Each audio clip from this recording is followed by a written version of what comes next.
আচ্ছা গুলটে, 51 থেকে বল দেখি। 51, 52, 53, 54, 55, 56, 57, 58, 59, 60, 61। 57, 59, 60, সেগুলো আবার কি? 61 আগে তো 60 হবে। 41 আগে যেমন 40 হয়, 31 আগে যেমন 30 হয়। তুই কি নতুন করে বই লিখছিস নাকি সংখ্যা আবিষ্কার করছিস? না, বই পড়তে ভালো লাগে না। পণ্ডিত, এদের মা বাবাকে দেখে বোঝাও, শুধু ঘুরে বেড়ালে চলবে, পড়াশোনা করতে হবে তো। আচ্ছা মহারাজ, আপনি যখন এত করে বলছেন, এবার থেকে আমরা মন দিয়ে পড়াশোনা করব। হ্যাঁ, আর বলিস না, তোদের গিন্নিমা আজকে চুনো মাছের চচ্চড়িটা যা বানিয়েছিল না, আহ, পুরো মাখন। গিন্নিমাতে এতদিন জানতাম সরষের তেল দিয়ে রান্না করতো, এখন কি মাখন দিয়ে রান্না করছেন নাকি? আরে দূর, মাখন দিয়ে রান্না করবে কেন? যাই হোক, বাদ দে। উফ, বিকেল বেলা আমাদের বাড়িতে চলে আসিস, তেলে ভাজা দিয়ে মুড়ি খাবো। আর সাথে একটু পেঁয়াজ কুচি আর শসা থাকলে একেবারে জমে যাবে। এ কি মন্ত্রী, তুমি এখানে দাঁড়িয়ে দাঁড়িয়ে গল্প করছো, কোনো কাজ নেই? রাজসভা তো একটু পরে শুরু হবে, তাই একটু ফাঁকা সময়ে। বুঝেছি।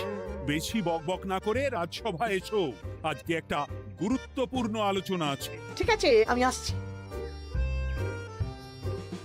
তাহলে বিকেলে চলে আসিস। হ্যাঁ হ্যাঁ মন্ত্রী মশাই, একদম চিন্তা করবেন না।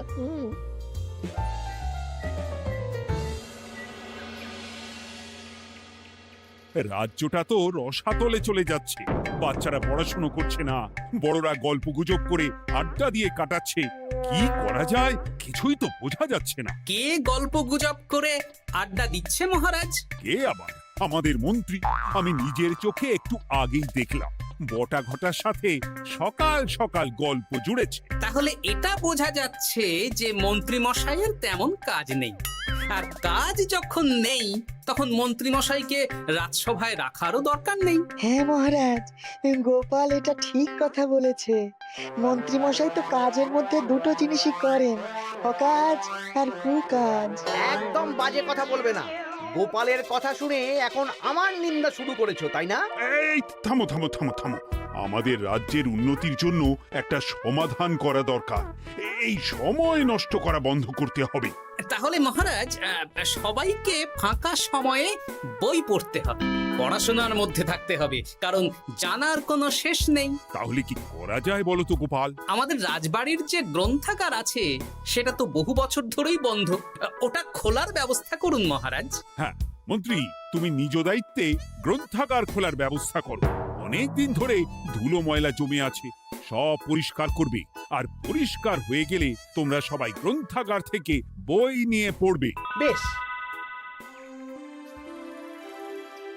মন্ত্রী মশাই ভালো ভাষার ফেঁসেছেন। হ্যাঁ, জীবনটা তো শুয়ে বসে গুলতানি দিয়ে কাটিয়ে দিচ্ছেন, না হয় একটু কাজ করবেন আর কি। আর হবে না গল্প গুজব, হবে না ঠাট্টা হাসি। গ্রন্থাগার সাফ করতে গিয়ে মন্ত্রীর হবে হাঁচি কাশি। কথাটা বেশ ভালো বলেছে বিজ্ঞানী। ওনার দুটো কাজ, অকাজ আর কুকাজ। সে তো তুমি প্রসঙ্গ আনলে তাই। বেটারা আমাকে নিয়ে রসিকতা করছে। এই গোপালের বড্ড বার বেড়েছে, এমন চাল চালবো যে কেঁদে কুল পাবে না।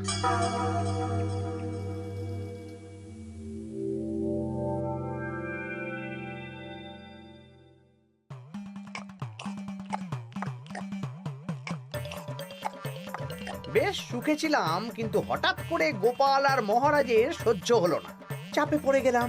আমরা আপনাকে চাপমুক্ত করব, বলুন কি করতে হবে? আমি সব ভাবনা চিন্তা করে ফেলেছি, এখন তোদের আমার কথা মতন কাজ করতে হবে। আসতে পারি মন্ত্রী মশাই? হ্যাঁ, এসো এসো। ইনি তো চিত্রশিল্পী, এনাকে দিয়ে কি হবে? ইনিই তো আসল কাজ করবেন। শোনো, তা গোপালকে ভালো করে দেখে নিয়েছো তো? বিলক্ষণ। একটা পাতায় গোপালের ছবি আঁকতে হবে, ওপরে লেখা থাকবে কৃষ্ণনগরের ভবিষ্যৎ। কি গোপাল তো আপনার শত্রু, গোপালকে নিয়ে বই লিখছেন কেন? আমি বলছি, একটা পাতায় গোপালের একটা ছবি আঁকা হবে, যেখানে গোপালকে দৈত্য হিসেবে দেখানো হবে। বড় বড় দাঁত, বড় বড় কুলোর মতো কান। শোনো, নিচে একটু ফাঁকা রাখবে, যা লেখার আমি পরে লিখে দেব। আর আপনি মহারাজকে এই পাতাটা দেবেন? হ্যাঁ, আর বলবো যে গ্রন্থাগার পরিষ্কার করতে গিয়ে এই পুরনো পাতাটা পেলাম, তবে অনেক খুঁজেও বইয়ের বাকি অংশ কিচ্ছু পেলাম না মহারাজ। মহারাজ ওখানে দৈত্য বেশি গোপালকে দেখে ভাববেন রাজ্যের বড় বিপদ আসতে পারে, আর গোপালকে কোনো কারণ ছাড়াই তাড়িয়ে দেবেন। একদম তাই। কিন্তু একটা সমস্যা আছে। আবার কি সমস্যা? পুরনো পাতা বোঝাবেন কি করে? ছবি আঁকা হয়ে গেলে পাতাটা দুদিন রোদে ফেলে রাখবো, তারপর পাতার ধারগুলো একটু আঁকা বাঁকা করে কেটে দেব, সাথে আগুনের হালকা তাপ দিলে সাদা পাতা খুব তাড়াতাড়ি পুরনো দেখাবে। এটা ঠিক বলেছেন। আচ্ছা চিত্রশিল্পী, তাড়াতাড়ি ছবি এঁকে ফেলো। আমি কালকে সকালেই দিয়ে দেব। বেশ বেশ। আর বটাঘটা, তোদের কালকে থেকে একটু আমার সাথে হাতে হাতে কাজ করতে হবে। হ্যাঁ, এসে আমরা আপনার সুখে দুঃখে পাশে থাকবো।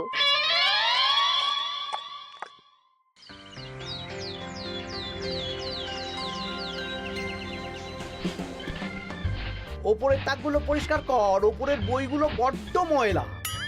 কি মন্ত্রী, কাজ হচ্ছে? কাজ করছেন না, বরং কাজ করাচ্ছেন। কাজ হওয়া নিয়ে দরকার, যে আমি করি বা অন্য লোক, তাতে কি যায় আসে? যায় আসে মন্ত্রী মশাই। আমাদের এই গ্রন্থাগারে এত দামি দামি প্রাচীন দুষ্প্রাপ্য বই আছে, যদি কোনো বই চুরি হয়ে যায় তার দায় কে নেবে? এটা গোপাল ঠিক বলেছে। আমি তো এখানেই আছি, বটাঘটা সাহস আছে নাকি বই সরানোর? বেশ, তাহলেই ভালো। চলো গোপাল, পাঠশালায় গিয়ে দেখে আসি আজকে কেমন পড়াশুনো চলছে। গোপাল আমাদের ঘুরিয়ে চোর বললো মন্ত্রী মশাই, আর আপনি প্রতিবাদ করলেন না। প্রতিবাদ কি? গোপালকেই দুদিন পরে রাজ্য থেকে বার করে দেব।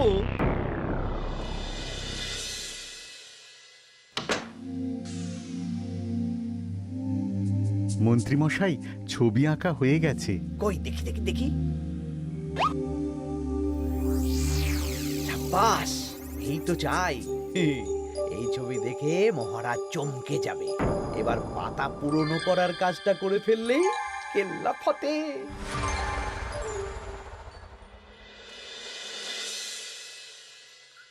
তা মন্ত্রী, গ্রন্থাগার পরিষ্কার করার কাজ শেষ? হ্যাঁ মহারাজ, তবে তবে কি? একটা পুরনো বইয়ের পাতা পেলাম। কি? এই এই দেখুন মহারাজ, আচ্ছা দেখি। অনেক পুরনো বইয়ের পাতা। একই মহারাজ, আপনি আমার দিকে তাকাচ্ছেন কেন? ওরে বাবারে, এই পাতায় কি লেখা আছে?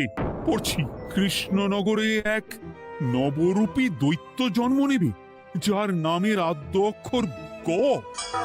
সে শুরুতে লোকজনের উপকার করবে, কিন্তু তার বয়সকালে তার আসল রূপ ফিরে আসবে।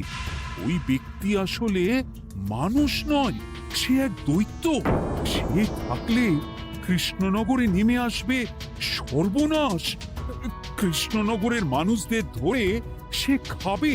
তার আসল রূপের চিত্র প্রদর্শিত করা হলো। কই দেখি মহারাজ। দেখো, সত্যি তো, এই দৈত্যকে একদম গোপালের মতন দেখতে।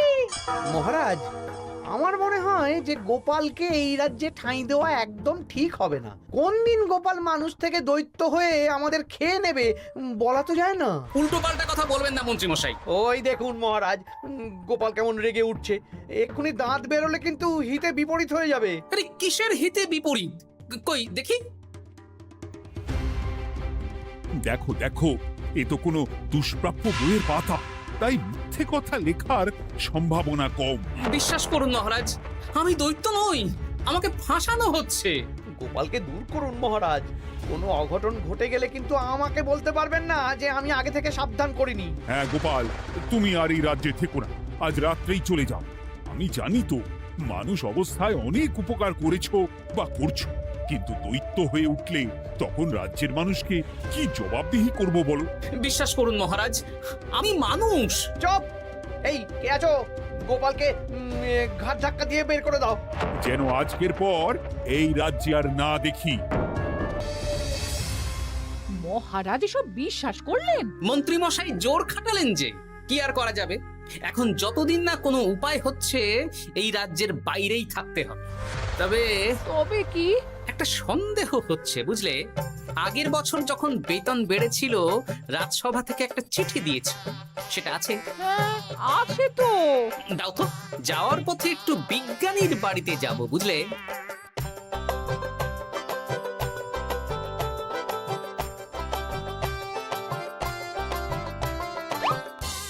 এবার চলো। আমিও বুঝতে পারছি গোপাল, এটা গভীর ষড়যন্ত্র। শোনো, তুমি একটা কাজ করো। ওই পাতার লেখাটা দেখে আমার মনে হলো হাতের লেখাটা খুব চেনা চেনা। তুমি একবার এই এই চিঠিটার সাথে মিলিয়ে দেখো তো। মন্ত্রী মশাইয়ের হাতে লেখা চিঠি। বেশ, আমি তাহলে কায়দা করে পাতাটা নিয়ে এসে পরীক্ষা করব। তা কোথায় থাকবে এখন? কদিন ওই শ্বশুর বাড়ি, আর আমি তোমার সাথে দেখা করার জন্য রোজ রাতে আসবো। বেশ।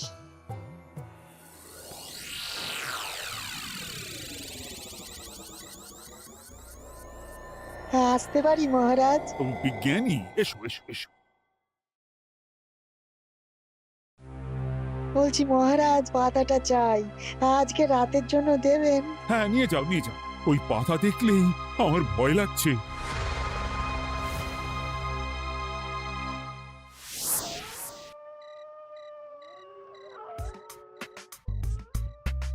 এ তো হাতের লেখা হুবহু এক। হ্যাঁ, একদম মিলে যাচ্ছে। তার মানে এই হাতের লেখা মন্ত্রী মশাইয়ের, আর এই বই রোদে ফেলে রেখে হলুদ করা হয়েছে। আসতে পারি বিজ্ঞানী? এ কি, এ কে তুমি?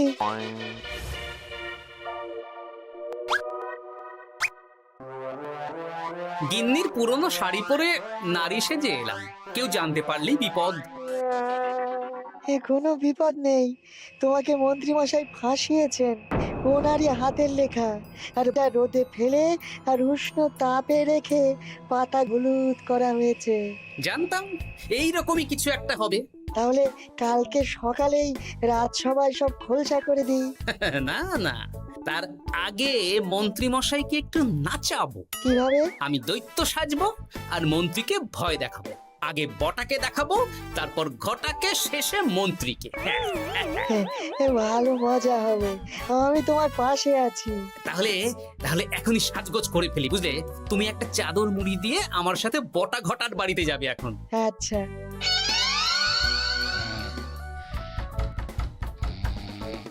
হে, এক ঘটা দেখ না।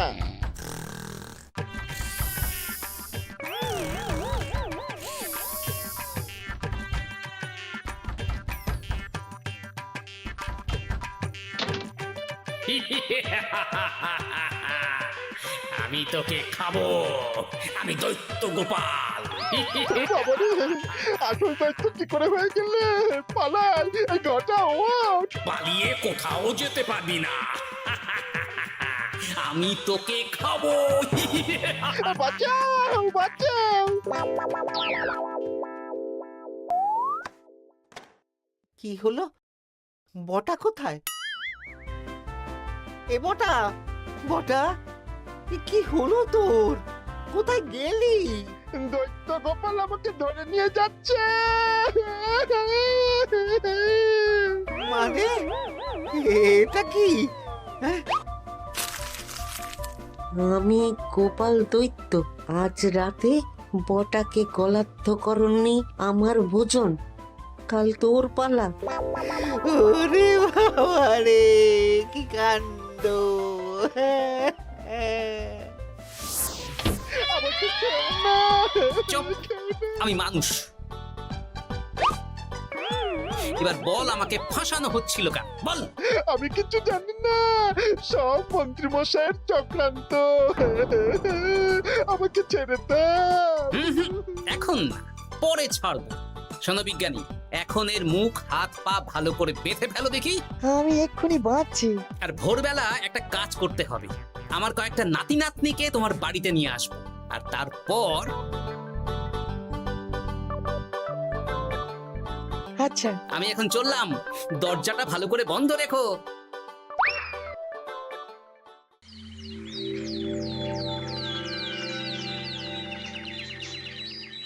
কি সব উল্টোপাল্টা বলছিস? সত্যি কালকে গোপালের দৈত্য এসেছিল। আরে গোপাল তো রাজ্য ছেড়ে চলে গেছে, আমি কড়া পাহারা বসিয়েছি। গোপাল এই রাজ্যে আর ঢুকতেই পারবে না। কিন্তু ওর দৈত্য এসেছিল। আরে দূর, তুই স্বপ্ন দেখেছিস। সকাল সকাল মাথা খারাপ করাস না ঘটা, কাজ আছে। সত্যি বলছি। চুপ!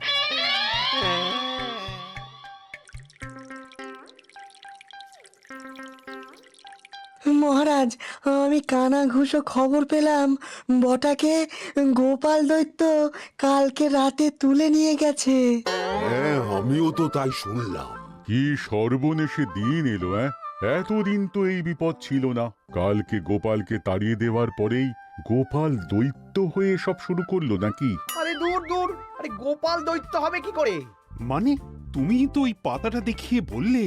না মানে আমি বলতে চাইছি যে মহারাজ, গোপাল দৈত্য হয়ে এই রাজ্যে বিপদ আনতে পারে, কিন্তু সেটা তো এই রাজ্যে থাকাকালীন। এখন তো রাজ্যেই নেই, তাহলে আমি তো এর মাথা মুন্ডু কিছুই বুঝতে পারছি না। সর্বনাশ হয়ে গেছে মহারাজ। কি হলো পুটির বাবা? আজ সকালে গোপাল দাদার মতন দেখতে একটা দৈত্য এসেছিল আমাদের বাড়িতে, আর পুটি ট্যাপা পুচকে তুলে নিয়ে গেছে। এবার আমাদের কি হবে মহারাজ? এ কি সর্বনেশে কাণ্ড রে বাবা! দূর, কি সব বলছো? সত্যি পুটির মা সকাল থেকে কাঁদছে, সকাল থেকে। আজকে ওরা তিনজন পাঠশালাতেও আসেনি। এই সেরেছে। মহারাজ, গোপালকে তাড়ানোর পর থেকে তো দেখছি বিপদ শুরু হলো। এতদিন তো কোনো বিপদ ছিল না। সেনাপতি, তুমি তোমার প্রহরীদের নিয়ে গোপাল দৈত্যকে খুঁজে বের করার চেষ্টা করো। আচ্ছা মহারাজ। আর এই যে মন্ত্রী, বলুন মহারাজ। আজ থেকে রাজ্যের সব দোকান, বাজার, হাট অনির্দিষ্টকালের জন্য বন্ধ থাকবে। সবাই বাড়িতে থাকো, ঢেঁড়া পিটিয়ে দাও।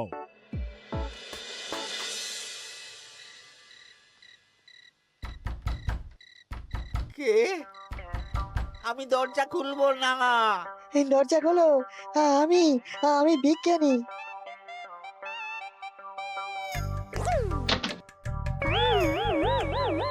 এবার আমি তোকে খাবো। আমাকে ছেড়ে দাও, আমাকে ছেড়ে দাও, ছেড়ে দাও, আমাকে ছেড়ে দাও। ছেড়ে না, ছিঁড়ে খাবো।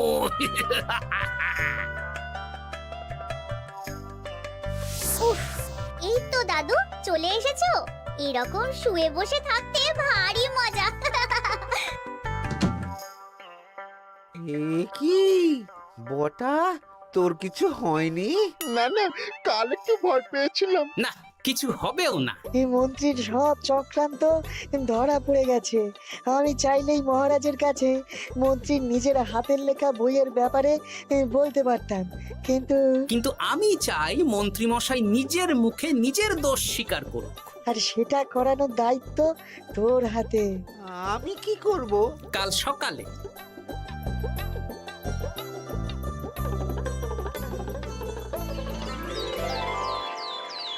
কালকে আবার ঘটাকে তুলে নিয়ে গেছে। ও সেনাপতি, তুমি কি করছো? আমি তো দেখতে পাইনি গোপালকে। দূর!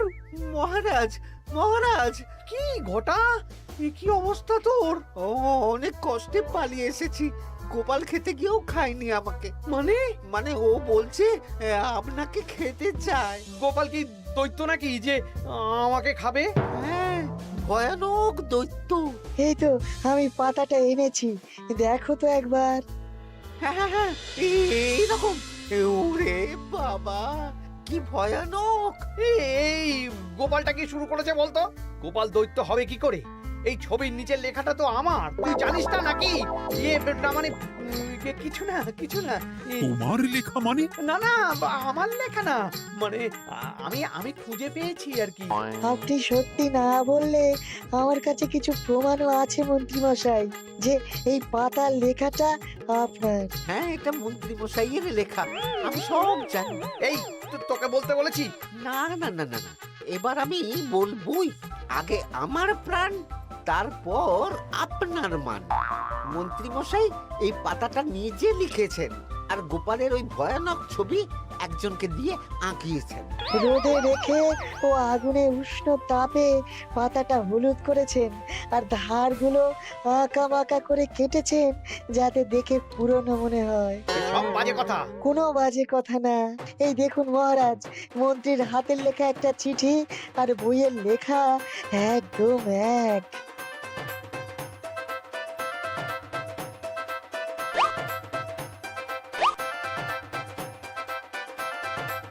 এ কি মন্ত্রী?